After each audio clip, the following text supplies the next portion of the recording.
Bom, agora, com a palavra o professor Dr. Roberto Cantos de Lima, que vai fazer aí as suas considerações sobre o tema. Bom, boa tarde. Eu queria inicialmente agradecer o convite da Paula, né, de vir aqui, e o convite do COBOL, dessa instituição, né, de promover esse encontro, né, dizer que eu acho que uma das coisas mais importantes que eu aprendi, porque eu aprendi muito, né? Eu comecei a trabalhar com esse tema em 1982, aqui na Polícia do Rio de Janeiro, né, para fazer uma tese de doutorado que eu terminei em 1986, e que teve certas características, uma delas a realização do que a gente chama de etnografia, né? Quer dizer, etnografias são convivências e interlocuções com as pessoas que nós estamos pesquisando, ou com quem nós estamos pesquisando, né? E a produção de um conhecimento que leve em consideração as opiniões de todos os envolvidos, né? Quer dizer, a minha opinião não prevalece sobre a opinião consensual daquilo que os envolvidos todos, os interlocutores, estão produzindo. Isso é um método, né, de produção de conhecimento das ciências sociais, que é característico da antropologia, mas não só da antropologia, a sociologia, ciência política também pode exercitar esse procedimento. Mas eu estou dizendo isso porque esse método permite que a gente tenha uma interlocução com as pessoas e, portanto, a gente aprende muito com as pessoas, né? Então, eu aprendi muita coisa. E esse evento aqui está me recordando a coisa que eu acho que foi mais importante que eu aprendi, não só por essa pesquisa empírica que eu fiz durante 3 anos, né, com a polícia e o sistema todo de justiça criminal, penitenciárias, tribunais, etc., mas também depois, quando fui chamado também a coordenar cursos de especialização em segurança pública, coordenar dissertações de mestrado e tese de doutorado em antropologia e em direito sobre essa questão, e num determinado momento coordenar um curso de extensão sobre essa questão, e num determinado momento coordenar um curso de extensão que aconteceu na UF por iniciativa da União Europeia e da Secretaria de Direitos Humanos, à época da Presidência da República, que foi um curso de extensão que colocou juntos, né, todos os agentes envolvidos na segurança pública. Então, nós tínhamos policiais militares, bombeiros, juízes, promotores, policiais civis, delegados, inspetores da Polícia Civil, e tal, oficiais da Polícia Militar e também de patentes mais baixas, etc. Eram 50 pessoas e nós tínhamos 3 turmas. E eu, assistindo aqui essa conversa, né, vendo essa conversa, me lembro que na última turma, a gente era um curso de extensão, mas como os alunos eram muito entusiasmados, nós resolvemos fazer um encerramento, dar um certificado de extensão formal. E eu me lembro que o juiz criminal, né, que era um juiz lá de Duque de Caxias, se eu não me engano, era da Baixada, Duque de Caxias, Nova Iguaçu, fez um discurso absolutamente emocionado e extremamente gratificante, dizendo que ao final desse curso, que era um curso de 3 meses, então de aula 3 vezes por semana, ele se sentiu gratificado e acompanhado, porque ele vivia lá na vara dele, lá na Baixada, julgando pessoas e vamos dizer, imaginando, né, um pouco isso que o meu colega Bruno aqui acabou de dizer, né? Que isso, se o cara fez isso direito, se não fez direito, se está certo, se não está certo, etc. E nesse curso, essas pessoas todas, inclusive a juíza Scioli, que fez o curso, né, tal, discutiram essas questões que nós estamos discutindo aqui, né? Que elas colocaram esses problemas, o Ministério Público, os juízes, etc. Não o Ministério Público, não a magistratura, mas o juiz fulano, né? E ao invés dessas relações ficarem apenas no nível do conflito, né, e da culpabilização, né, de quem é que tem a culpa de que isso não funcione, né, houve uma consensualização, né, dos problemas que cada um desses segmentos do sistema de segurança pública vivenciava, né?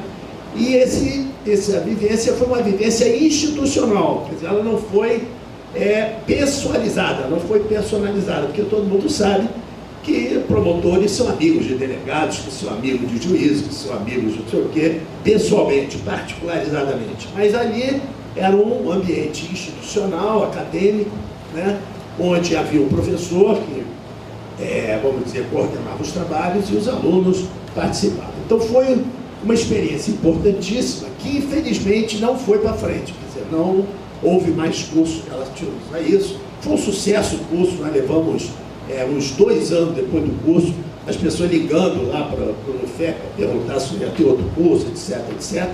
Mas houve um pequeno problema, porque essa experiência foi feita no Rio e em São Paulo. O São Paulo não funcionou, por razões lá dos paulistas e tal, problemas provavelmente de origem político-partidária. E no Rio funcionou, mas aí como não funcionou em São Paulo, e São Paulo estava controlando esses recursos, mas era só o adorado de fazer uma outra experiência, esse curso não repetiu. Então eu, com essa introdução, que não é bem uma introdução, né, que eu já estou no meio da minha fala, mas eu quero dizer que o mais importante aqui é esse diálogo, né, esse diálogo que se estabeleça entre essas diferentes instituições que compõem o que a gente, e aí é uma observação de caráter comparativo, né, o que em outros sistemas estrangeiros se chama de justiça, sistema de justiça criminal e segurança pública, né? Ou simplesmente sistema de justiça criminal. Mas se falar Criminal Justice System em inglês, você está entendendo desde a polícia até a penitenciária e até o trabalho de liberdade condicional, etc. Tudo isso está envolvido nesse nome, né? E isso não é pouca coisa, porque isso representa a ideia de que, se isso é um sistema, existe uma ética, né? Existe uma articulação de regras, não na lei apenas, não apenas a questão da lei, mas das regras de convivência entre os diferentes segmentos do sistema, que são comuns ao sistema. E, portanto, você pode avaliar o sistema como um todo e o que entra e o que sai. Eu acho que aqui no Brasil a grande questão é a segmentação que existe entre o que se chama de sistema de segurança pública e o sistema de justiça criminal, né? Por exemplo, o Ministério da Justiça, para quem nós ministramos durante muitos anos o curso de especialização em segurança pública, acha que promotores e juízes criminais que se inscrevem no curso não contam. Nós temos que ter no mínimo 40 policiais ou guardas municipais para poder fazer 40. Então o juiz quer se inscrever, mas ele não conta como membro do sistema de segurança pública, porque ele é da justiça criminal. Isso é outro assunto. O promotor também não interessa. Então eu estou só dizendo que essa classificação aparentemente burocrática, isso, quer dizer, ela é muito mais do que burocrática. Ela espelha, né, uma divisão, um corte que houve no Brasil no início da República e que separou a justiça da polícia, né? Então essa separação institucional que ocorreu no Brasil não ocorreu em outros lugares, né? Não ocorreu na França, por exemplo, não ocorreu na Argentina, por exemplo. Nós temos colegas aqui que estudam o sistema argentino. A professora Lucia Mal, que está ali, ganhou um prêmio recentemente com a tese dela, publicou um livro pela Anpox, que é sobre o sistema da Argentina. A professora Vivian Paz, que também vai sair proximamente o livro dela sobre o sistema da França. Então nós temos etnografias desses sistemas, etnografias, não é ler no código francês, nem ler no código argentino. Temos etnografias desses sistemas que mostram que esses sistemas não se segmentaram, né, não ficaram segmentados. Que essa segmentação provoca, né, uma diferente produção de éticas profissionais e de contraposições de identidades profissionais, orientada por essa segmentação ampla entre a polícia ou a segurança pública, né, com todos os seus agentes, e o sistema de justiça criminal, né? Tanto é que o nosso curso, lá na UF, sempre se chamou curso de especialização em políticas públicas de justiça criminal e segurança pública, porque, teoricamente, na nossa opinião, seria impossível separar esses elementos do sistema. Eu identifico nisso, portanto, não só, né, a questão que está aqui em pauta, né, que é essa questão do inquérito policial e da investigação policial, tratando a investigação policial como o local, isso, da produção de dados, né, de dados empíricos, porque a polícia trabalha com dados empíricos, isso, claro, entrevista as pessoas. A diferença entre investigação, que alguém falou aqui, policial, e pesquisa acadêmica na área de antropologia, é que nós somos obrigados a dizer para o sujeito que nós estamos fazendo a pesquisa com ele. E a polícia não necessariamente precisa ou deve fazer isso. Mas em termos de metodologia, né, não há muita diferença, porque nós também conversamos, nos envolvemos, etc, etc. Então, esse envolvimento produz um conhecimento consensualizado, quer dizer, algo que eu posso repetir, né? Não, eu estive lá, eu falei com fulano, ele teve aqui, teve tal, então, quer dizer, eu não estou inventando isso, né? Não estou produzindo isso. Só que quando isso, né, sai desse sistema de segurança pública e vai andar para o sistema de justiça criminal, nós encontramos então essa tradição, né, de juridificar esse conhecimento, para que ele possa ser meio que transformado ou digerido por um outro sistema que fala uma outra linguagem, que é a linguagem jurídica. Como coisa que a linguagem jurídica devesse necessariamente ser de uma abstração tal, isso, que não pudesse compreender nem assimilar o discurso da consensualização, o discurso da pesquisa, né, e da investigação que foi feita. Ora, nossos estudos também mostram que essa produção jurídica, né, e essa criação desse conhecimento jurídico passa por tratamentos de sua produção acadêmica, né, nas faculdades de Direito e também nos tribunais, que diferem da forma de produção do conhecimento, não só das ciências sociais, mas também do conhecimento propriamente policial, que está baseado nessa consensualização. Eu estou falando da diferença entre a produção do conhecimento através do contraditório, que é um conhecimento produzido através de duas opiniões que divergem e que precisam de uma terceira autoridade para dizer o que é verdade e o que não é. E o outro conhecimento, que é o conhecimento científico, que está fundado na consensualização sobre os fatos. Quer dizer, nós temos que concordar sobre quais são os fatos. Se eu, antropólogo, não fizer uma pesquisa, que nem eu fiz, sobre a polícia do Rio de Janeiro e sobre o sistema de justiça do Rio de Janeiro, e eu vier aqui para falar para vocês sobre isso, e vocês disserem, não, isso não existe, eu vou estar com problema. Isso, eu vou estar com problema. Você pode dizer, não, isso não quer dizer o que você está achando que quer dizer, outra coisa, né? Então, existe armação do processo, o colega aqui falou, né, tal dessa coisa, existe armação do processo? Bom, existe. Bom, mas não é todo mundo, sim, mas é uma coisa que existe.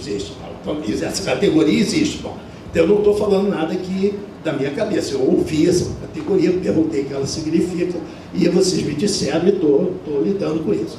Então, isso é a consensualização sobre os... Isso é diferente da produção do conhecimento com o contraditório, que depende desta autoridade. Então, quem tem mais autoridade tem mais conhecimento. Quem pode mais, sabe mais. E no outro, eu não tenho esse tipo de produção. O que vale não é o argumento de autoridade, mas sim a autoridade do meu argumento. É a maneira como eu produzo esse argumento, como é que ele faz. Então, eu queria só dizer para vocês, né, dessa oportunidade muito agradável, né, de estar aqui, que nós estamos lidando com questões que são, teoricamente, não são só um problema das pessoas, isso, como o colega aqui chamou a atenção, que tem o negócio da ética, tem o negócio da ética. Mas essas dissensões e essas segmentações estão também apoiadas, né, num corte, né, num corte que eu diria epistemológico, né, mas num corte das formas de produção do conhecimento, de validação do conhecimento, né, num lugar e no outro, que são desiguais, são diferentes, são até mesmo opostas. Né? E eu, durante muito tempo, e meus colegas aqui também, inclusive como professor, né, da Universidade Gama Filho, do curso de Direito, do doutorado em Direito, tive que levar algum tempo para compreender, inclusive nesse diálogo com esses cursos de especialização também, para compreender que ou a gente consegue conversar sem usar o contraditório, que é isso, e aí a gente produz consensualizações sobre fatos, etc., ou nós vamos partir para o terreno da opinião e do contraditório, que só pode ser resolvido pela autoridade. Contraditório só resolve com uma autoridade, ele não resolve entre as partes, porque ele não é proibido concordar, não é isso? Todo advogado de defesa sabia, se ele concordar com o promotor, o cliente dele dança, né? Diferentemente de outros sistemas jurídicos, por exemplo, em que se pode concordar, né? Se pode negociar, aqui a obrigatoriedade não permite isso. Bom, mas eu não estou querendo me deter na coisa puramente processual. Quer dizer, se isso é um método que pode ser utilizável, né, nós estamos vendo agora, por exemplo, os efeitos do contraditório. Né, ontem eu estava lendo a tese do Fred, que está terminando a tese, e liguei a televisão, naquele negócio do Supremo, não é isso? E estava vendo o pessoal discutindo o negócio da pena, né, que tem o negócio das penas, a tal da dosimetria das penas. E na dosimetria das penas, os caras não conseguiam chegar a uma conclusão. Um dizia que era isso assim, que era tantos anos, o outro dizia que era tantos anos. Alguém sugeriu uma pena média. É uma pena média. Bom, eu sou bacharel em Direito também, eu não sou só antropólogo, mas isso, pena média, quer dizer, então o cara vai ser condenado por uma pena que não corresponde a nenhuma coisa que ele fez, não é isso? Porque a pena, né? Porque uma correspondia a uma coisa, a outra correspondia a outra coisa. Aí eles vão fazer uma pena média, quer dizer, eu acho que ele fez uma coisa, você acha que ele fez outra coisa, ele acha que fez outra coisa, você dá tanto, dá 2, eu dou 5, ele dá 4, 5, 4, 9, 2, 11, dividido por 3, e ele vai levar uma pena, não, isso eu vi na televisão, ninguém me contou isso não, ele vai levar uma pena, quer dizer, de uma coisa que ele não fez, porque não é nenhuma das três coisas, né? Ele não está sendo condenado por nenhuma das três coisas que nós aqui achamos que ele fez. Esse número é um outro número, tá aquele negócio de Lula apenas se ele elege, dançou, não tem. Isso é um contraditório, né? Porque um juiz, né, diz que a opinião dele é essa, o outro diz que a opinião dele é essa, e dane-se, isso, quer dizer, não interessa se nós temos aqui que chegar a uma conclusão para condenar esse senhor ou não condenar esse senhor, ou resolver o que nós vamos fazer com ele. Não, isso aí não é uma consideração importante. O importante é reafirmar a opinião, e aí tem uma autoridade, só que ali não tem nenhuma autoridade para resolver, porque, né, se não contar lá e tal, então alguém sugeriu essa coisa da média. E eu vou dizer uma coisa para vocês, estou falando isso, que não é a primeira vez que eles fazem isso. Né? Tem uma tese da juíza aí, que vai sair publicada pela Júris, só do site do Supremo, que tem várias decisões em que eles adotam a decisão média. Então, é uma coisa interessante. Mas é o efeito do contraditório. É isso? Quer dizer, o contraditório, se é uma autoridade, que pega um lado ou outro, ele tem esse problema. Ele se torna uma decisão abstrata. Né? Tudo bem. Não, eu estou terminando. Bom, não, eu sei. Bom, eu estou fazendo essa intervenção para tentar, né, retirar um pouco, né, retirar um pouco das pessoas, né, quer dizer, essa questão das opiniões, de se é bom, se é ruim, se funciona, se não funciona, etc. Estou querendo remeter isso para um outro lugar, né, para que começa com o lugar da nossa história, que começa com o lugar dessa separação, né, que aí é uma separação, não só uma separação institucional, mas uma separação de modos, né, de produção de verdades, né, que é distinto, e que um desqualifica o outro, né, e evidentemente, estando a polícia num momento, né, primeiro, ela, quando no momento posterior, tem o seu conhecimento desqualificado. Isso ocorre em outros sistemas policiais criminais também ocorre, mas lá o sistema de produção do conhecimento é o mesmo, do começo até o fim. Então, o que você vai ver é se tem erro, né? O cara errou, ele errou aqui, não fez direito. Aqui não, o cara fez direito, mas ele fez de um jeito que não é o jeito de fazê-lo num outro momento. Então, o que ele fez direito aqui não vale lá.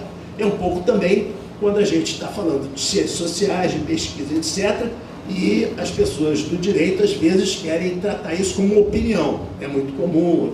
Agora mesmo eu vou para a escola de magistratura, vou pedir desculpa, porque 6 horas eu tenho que sair daqui, vou pegar o avião às 8.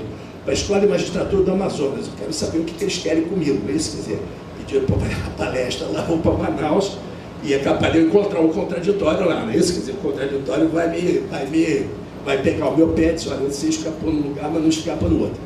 Então, com isso eu encerro, né, e de novo dando os parabéns, né, por essa iniciativa, dizendo que é muito importante que isso se faça aqui e em outros lugares, quer dizer, né, juntar operadores do direito e junto conosco, que somos pesquisadores, que fazemos etnografias, que respeitamos nossos interlocutores, nisso que queremos saber o que eles sabem e queremos aprender com eles. E, portanto, isso pode produzir, isso quer dizer, efetivamente essas mudanças que o Bruno se referiu, isso, e que são necessárias, porque elas vão vir por aí. O Brasil se globalizou. Eu, quando estudei Direito, na década de 60, meus professores diziam assim, ó, você não precisa saber nada de common law, de Estados Unidos, porque o Brasil, o sistema é diferente. O sistema é diferente. Aqui o sistema é diferente, tem nada a ver com isso. Bom, hoje ninguém mais pode dizer isso, né? Porque com a globalização, quer dizer, os crimes se internacionalizaram, as pessoas andaram de um lado para o outro, né? Os processos você tem que conhecer o processo dos outros países para saber o que você faz lá para cá, porque o cara pega um avião, não é isso? Antigamente, para pegar um avião daqui para não sei o que, de Constellation, não é isso? Então, hoje você pega o avião, vai para lá, volta para cá. Exatamente. Aqui não tem maneira. Exatamente. Né? Então, tem uma série de questões que você tem que conhecer. Então, não é mais uma ilha, né? Isso não é mais uma ilha. E isso vai se refletir certamente nas instituições e nos procedimentos. Muito obrigado, desculpe ter ultrapassado.